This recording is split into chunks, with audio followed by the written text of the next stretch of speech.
Hi, Ryan. Defensively, what's maybe your biggest area of concern? Like, what's maybe an area you guys want to clean up the most?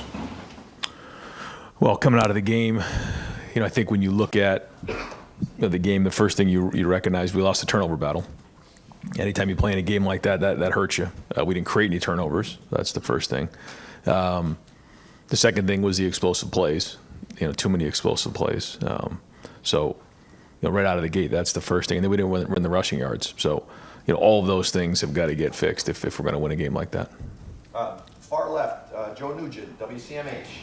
Is there any update on Josh Simmons, his status? Yeah, he'll be out for the season. Yeah, he I won't get into all the details of it, but yeah, it's a knee injury, and so he'll be out. What kind of progress did he make since joining this program about a year and a half ago? Oh yeah, no, he really had made a lot of progress and was playing very, very well. So big loss, but got an opportunity to for another guy to step up. Zen will be in there and help have a good week of practice this week. And I thought he stepped up and did a nice job in the Oregon game. He's a veteran guy who's played a lot of football here in the program, not as much in games, but goes against really good players every day in practice. So I think he was able to go into that game in a big environment and build confidence coming out of it. Third row left, Andy Anders, 11 Warriors. Yeah, I know you guys have a high pressure rate looking at some of those numbers, but are you happy with the pass rush, the amount it's getting home, and maybe the scheme that's being drawn up to get after the quarterback? Again, I'm not happy with anything right now, but certainly we want to get more pressure on the quarterback. There's no question, and it's the coach's job to make sure that we put our players in a situation, an environment to be successul. So that's the first thing we got to look at, and then it's the player's job to go do it and execute it. So all those things were part of the conversation this past week, and we definitely need to do a better job there. Stefan Kreisny, Cleveland.com. You mentioned Zen there. He's been part of the program, even if he hasn't played as much in games. Where have you kind of seen him grow the most throughout the past few years that gives you confidence that he can slot in there? What you see every day in practice, and a veteran guy that's, it's been in the program for a while, so he knows what we're doing. And then what you see every day in practice. And, that's the thing about being a backup is, you never know when your time is going to be. And then all of a sudden you get thrust into a game like that one. But he was ready. Was it perfect? No, but, he did some good things. And so, he's got some good guys right next to him with Donovan and Seth that can, help communicate some of those things that are going on with the calls. But again, that's the other thing I try to tell guys like that. When you're going against Jack and JT and Kenyatta every day in practice, you should be able to go out in those environments and compete and have confidence. How much does it help him to have Donovan right there next to him as well? well? I think it really helps, yeah. Just having veteran guys right there to communicate what's going on with the calls, because as you know, so much of the offensive line is the communication and what's going on with the calls and making sure everybody's on the same page, and then making adjustments based on what we're seeing in the game, and anything that may be coming up if we need to add something or just make an adjustment based on what we're seeing. Those are all things that are important. Tony Girdman, Buckeye Huddle. Ryan, rumor last week that Lathan Ransom was injured in practice. Can you address that and anything there? Yeah, no other updates on any injuries right now. Yeah. Jeremy Birmingham, the podcast. Ryan, you said before, after games that don't go your way, you guys have to evaluate whether it's coaching, talent, or execution, or scheme, talent, or execution. As you look back at Oregon, do you pinpoint one of those as a problem?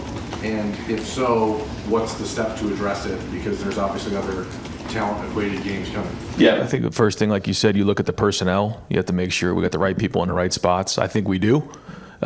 Maybe we can tweak a few things, but I think we have the right people in the right spots. Then it comes down to scheme. I think there's some things that we can do better for sure, putting guys in better situations to be successful. And then there's the coaching, and I think we definitely can do a better job there of making sure that the guys understand exactly what they're doing, getting them lined up, and then going from there. But I think it's a combination of scheme and coaching. Don Taberry, WBNS. Coach, you've said from the get-go this is going to be a long season, especially with the playoff. Some are compared to maybe like to an NFL season. It's hard to go undefeated, period. Not happy with the loss, but what do you say to the kids and everyone, because the goals are still there? Yeah, well, like you come out of the game and you got to identify the things that didn't work, which we did. Make some adjustments. Do we need to overhaul everything? No, we don't need to overhaul everything, but there are some things, the way that we're coaching things, the way that we're scheming some things, we need to make adjustments there. There's no question. But once all that settles, you realize that there's a lot of football ahead of us, and you look ahead at what we got in the second half of the season, and then right here with Nebraska.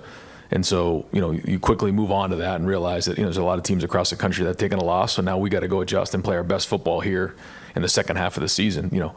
You could have as many as, 10 games from here on out. So, that's important to make sure that we now move forward. We learn from the game, but we can't dwell on it. We got to move forward, and we got to focus on Nebraska. With the way you're handling things now, has this allowed you maybe to get more involved with the defense now? Yeah, definitely been in there more in the last week than I have in the past, and ultimately it's my job to make sure that all three phases are the way they're supposed to be. So I'm gonna make sure that gets done. Dave Holmes, WSYX. Yeah, Ryan, what was it about Dylan Rayola back when you guys were in on him that you liked? And also, 20 years ago when guys would decommit, or transfer, it was like, oh my goodness, the sky's falling. But now it's Quinn Ewers, Emory Jones, Dylan. I mean, every program has all these guys who were at one point in their pipeline. Are you able to take the emotion out of that as head coach when guys go elsewhere? So just kind of thoughts on Rayola and the past there. Yeah, I think I heard a stat the other day that of the starting quarterbacks in the Big Ten, maybe it was like 14 or something like that have been transfers. So whether it's decommitments or transferring, it's part of the world that we live in right now. So you just have to adapt to it.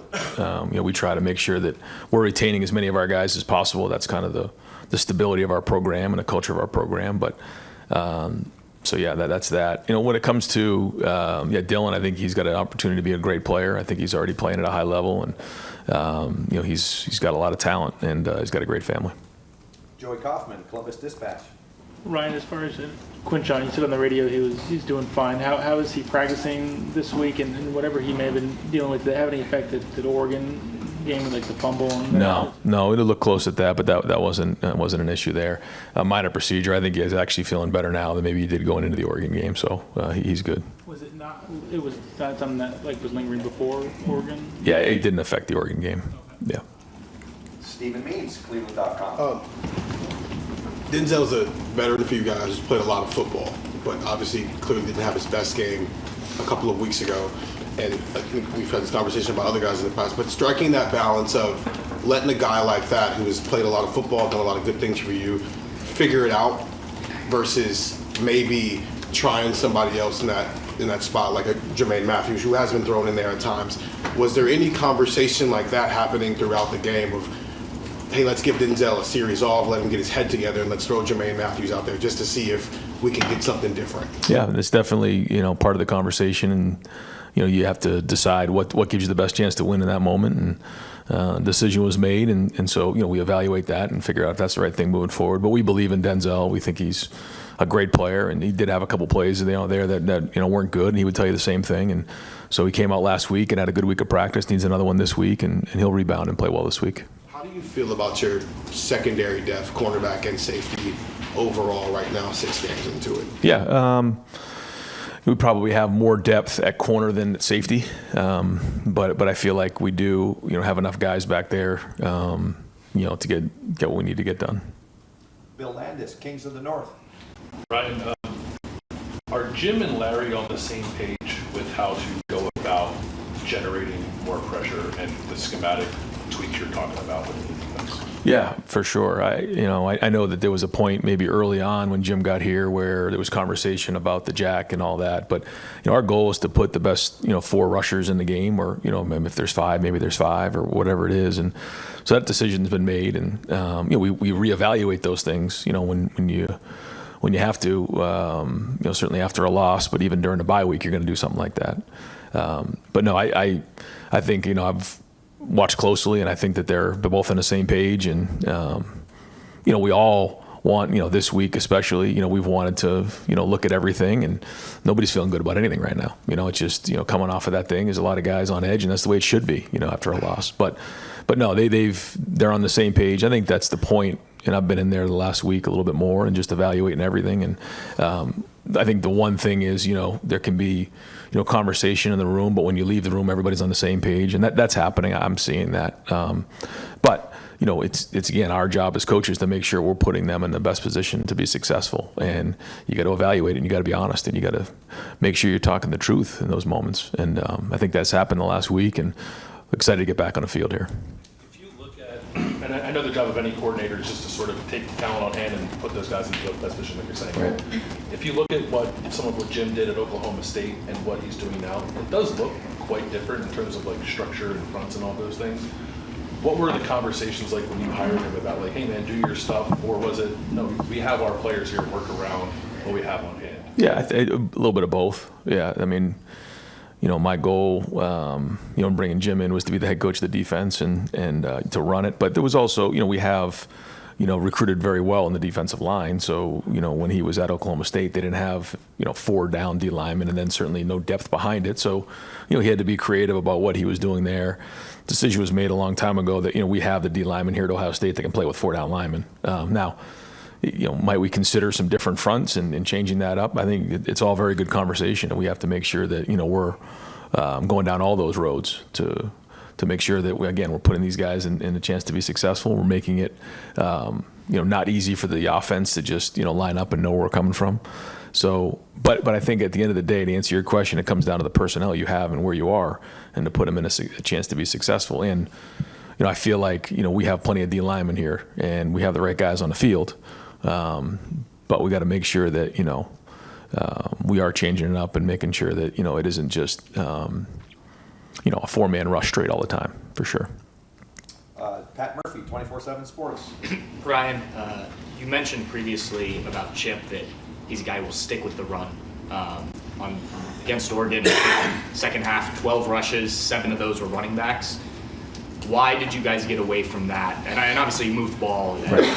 Why did it get away from that in that game? No, I think probably the last drive probably skewed it a little bit because it was in a 2-minute drill. But I thought we had a good mix of run and pass in that game, and I think that we were explosive. I think we had 11 explosive plays, and a bunch of them were in the pass game. So I like the way he called it. And we do have to win the rushing yards though, so we got to keep hammering that. But no, I think the balance is what you're looking for there, and I like the way the guys came out and moved the ball down the field in the 2-minute drill. That part was good. Obviously, the end wasn't what we wanted, but I think that overall execution, you could see that we're in a position to go win games. Now we got to go win games, and a big part of that is what we're talking about here. Winning in the fourth quarter and finishing out games. So all things that we're looking at and talking about. Is that a matter of him kind of feeling it in the moment and Will playing the way he was?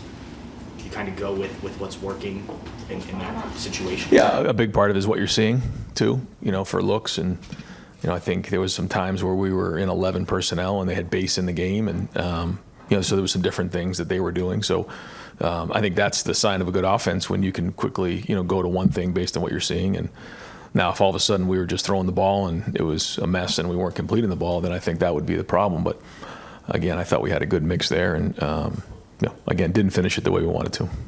Fifth row left, Noah Weisskopf, the Lantern. Yeah, Ryan, how important do you think it was to have a bye week right after a loss to almost let that feeling sink in for the players, the coaching staff? Do you think that's significant? I mean, it is what it is. It was a long week for all of us, and a lot of hours in here talking about it. And you sit on it and you chew on it, and then eventually you move on and you look forward, and that's kind of where we are. And we did that last Wednesday. Tuesday we came out here practice, and then Wednesday we said, okay, here's what we got moving forward. Here are the things that we got to get done and address them. So I think we did get an opportunity to get some guys some rest and get them healthy. Also get some younger guys a bunch of reps. So we got back here Sunday, practice on Sunday, and now have a team meeting here at 2:30 and get back to work on a Tuesday practice. Rob Aller, Columbus Dispatch. Ryan, I asked Jim after the game if maybe part of the defensive issues were sort of a shock to the system, not seeing that kind of speed in a game situation. He said it's possible. He said it's up to him to try to fix that and get that talent and quality better. How do you do that? I mean, you've got talent in practice, but how do you work that out? Well, like you said, you got to find ways in practice, and that's been part of the conversation, as you can imagine, this past week, of putting those guys in that situation, challenging them more vertically in practice, because it's our job as coaches to put them in an environment so that they're ready to go. That's it. But you learn some hard lessons in a game like that when things like that get behind you. So it's our job as coaches. We got to own it and train these guys better. Where are you with deep ball, the long passes? That's been an issue sort of Is that something you guys really need to focus on? Are you happy with where you are with it? Is that No. part of, okay. No, not happy. No. And yes, yeah, we have to do a better job with that. So we'll be launching balls today. Good, Rob? Yeah. Spencer Holbrook, Letterman Row. Right, I know you said you don't have an injury update elsewhere, but do you have an update on Will? And then if he is out for as long as he has to be out? Will Howard. Oh, Will Kazmarek. Oh. Where does the tight end position go for that? Yeah, we'll be out for a little while, but we feel like we have depth in that position. I thought G. Scott played one of his better games in terms of running routes down the field. That part was good, blocking, and then Jelani's going to have to step up now. Bennett Christian's going to have to step up. These guys are going to have to play, and we have to put them in there. But they've been training, they've been working, they've been practicing. They don't miss any reps. But now they're going to be thrust into it, and we knew this was going to happen. This is a great example. Second half of the season, here we go. So, but now they're going to be put into it, and so I think Keenan's done a nice job of building depth. Pat Gerd is in there as well. So all those guys are going to play. You used Bennett a little bit in the run blocking. How important is he going to be moving forward with that, since Will is kind of your ace there with run blocking? Yeah, Bennett's gotten better. He's gotten a lot better. Spring, he made some progress. Preseason, you started to see some more. He started to get more consistent. And then as the season's gone on, you've seen him improve, and now he's doing it in games. So, his physicality is going to help us, and he's done a good job running routes as well. So it's time for him to play anyways. So this has kind of happened at the right time. Jeff Gilbert, Press Pros. Yeah, Ryan. Will said that after the game the other night. Maybe there's a lot of fire unders. You've said a couple times not happy with things or with anything you said earlier. Just the attitude, the approach, a chip on the shoulder since this loss. What's anything different? What's different about these guys and approach? Anything or No, I don't think so, and I don't think Will meant it like that. I just think that he probably just meant it like we all do. That when you come from a loss, you just start to. It's like you put patches or band-aids on things, and then all of a sudden you go to a loss, it gets ripped open, and you just you have a little bit more harder conversations. You make bigger decisions, and you just drive it harder. It's just kind of the way it goes after a loss, but that's that's not anything like we haven't been going hard or pushing hard. I mean, we have been. I mean, we've been going 100 miles an hour around here, and I say to you guys all the time after every game, the issues are the issues. We got to address the issues. We got to address the issues, and we've been hammering that home, and the players have been going hard, practicing hard. So, I don't think that's the case, but I do think we've got to figure out, and I think we have a really good plan for it. How to play better in that fourth quarter, and in those games, go win those games, and. So, I mean, that's been a huge part of this conversation the past week. Dan Holt, 11 Warriors. You mentioned safety depth isn't as strong as corner. Who do you feel like would be the next man up there at safety if you guys do need someone to play more with the first team? Yeah, Jalen McLean's done a nice job. Malik Harford's done a nice job. Those guys, have Malik's played some before, and Jalen's a good young player. So I'd probably say those guys. If you're looking at some backups there, would be those. Like Jordan or Lorenzo could move and play safety too if needed? Yeah, I think that's probably the flexibility of having the 3 safety system that would allow us some depth. Like I said before, I think we have enough to go play. So yeah, there's some flexibility there. Austin Ward, the podcast. I feel like we're probably belaboring this point, but when Nick Saban says that Ohio State's pass rush is antiquated, would you agree with that after what you saw last week? You prepared for a lot of offenses, and he knows a lot of defense. Is that an accurate description? Well, when it doesn't work, I mean, it's accurate. It's not working. So there's a lot of different ways to do it.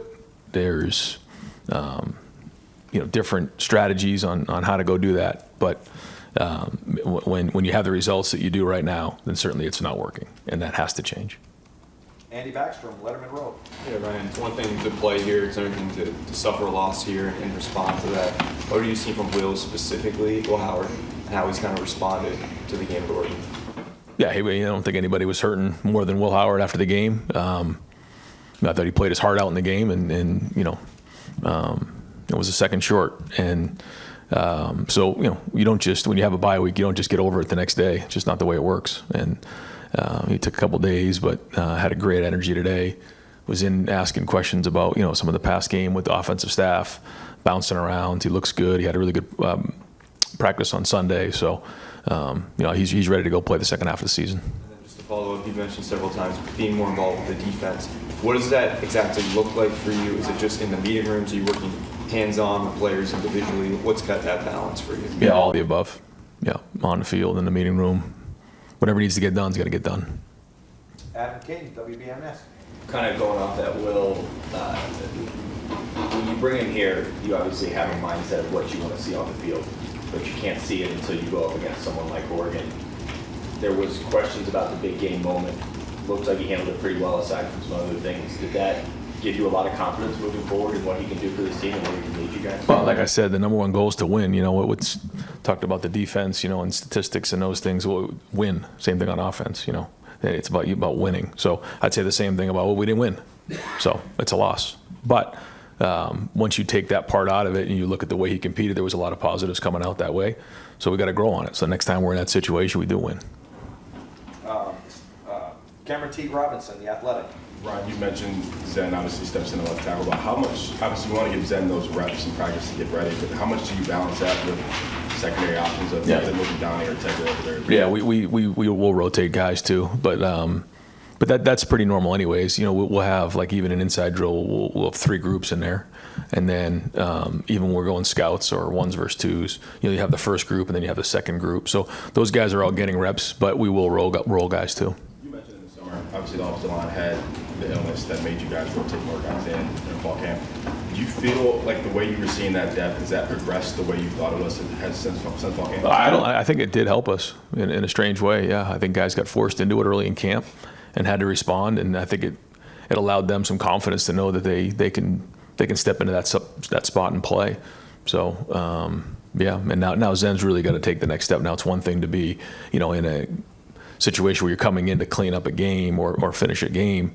I wouldn't say that was clean up a game, but that was to finish a game. Now he's got to go about being the starter, and I know he's excited about the opportunity. He deserves it.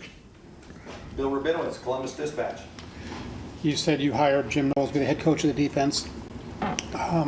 In the non-huge games, the defense has been great. In the big ones, it hasn't been. How much faith do you have that he's in him right now, and why? Yeah, well, as I go in the meeting and I had hard conversations with everybody, and I know what the plan is moving forward, and I'm involved with that plan. So yeah, I got confidence in all those guys on that side of the ball, and I know what we need to get done, and we're going to get it done.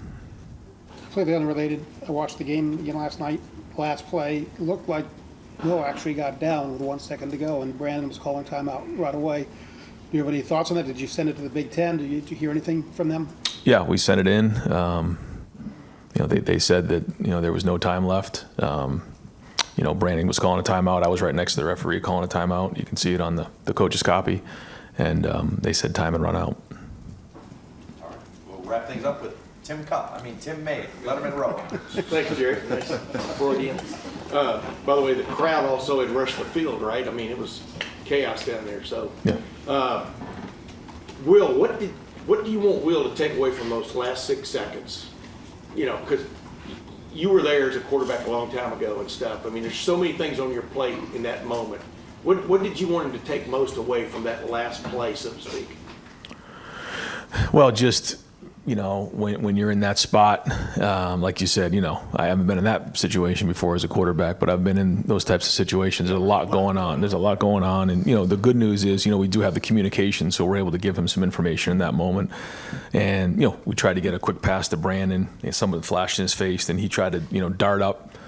And with 6 seconds left, you got to get down pretty quick. And so I think, if we could all do it all over again, he would have got down quicker, or we probably, would have called something maybe with a little bit more spacing to the field. You second guess all these calls when it doesn't work out. So when we're in that situation again, which we worked that same exact situation twice last week where, there was the same time on the clock, and we had one timeout in the minus 25-yard line, and we had to go kick a field goal. So we continued to work that. Not that we don't do that anyways, but we'll just continually, go through those situations so that when those situations come up, we're just ready to handle it better. But I would just say, obviously in that moment when you have that, we did save the timeout so that if he was to, get vertical and get down, we could call the timeout quickly.